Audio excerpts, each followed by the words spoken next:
నేను ఎప్పుడూ ఒక్కటే మాట చెప్తున్నా, ఎట్టి పరిస్థితుల్లో ఏ మనిషి వైపు కానీ ఏ పరిస్థితి వైపు కానీ దేని వైపు కూడా నువ్వు చూడొద్దు. నువ్వు ఆయన వైపే నీ దృష్టి నిలుపు. అప్పుడు పరిస్థితులన్నీ నీ వెనకుంటాయి.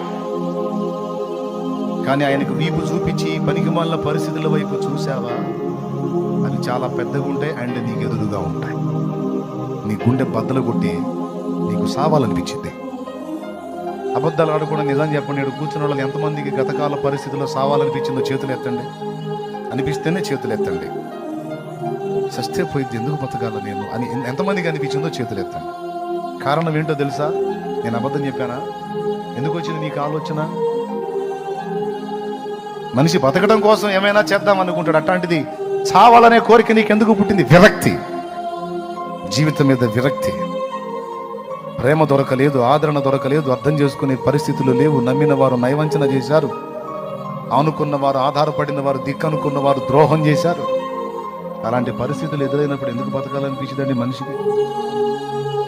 అయితే ఇక్కడ బుద్ధి తక్కువ ఒకటి చెప్తున్నాను నేను. బుద్ధి తక్కువ ఏంటంటే, నరులను ఆశ్రయించి శరీరులను తనకు ఆధారము చేసుకుని యెహోవా మీద నుండి తన ఆత్మను తొలగించుకున్నవాడు శాపగ్రస్తుడు.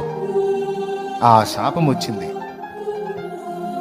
నేను చెబుతున్నా, భర్త లేదు, భార్య లేదు, పిల్లలు లేదు, తల్లులు లేదు, ఘనత లేదు, అవమానం లేదు, కీర్తి లేదు, దుష్కీర్తి లేదు. నువ్వు ఎప్పుడైతే యేసు రక్తంలో కడగబడి దేవుని బిడ్డవయ్యావో, నువ్వు దేనికి ఎవరికి చెందని వ్యక్తివని గుర్తుపెట్టుకో. బతికిపోతావు.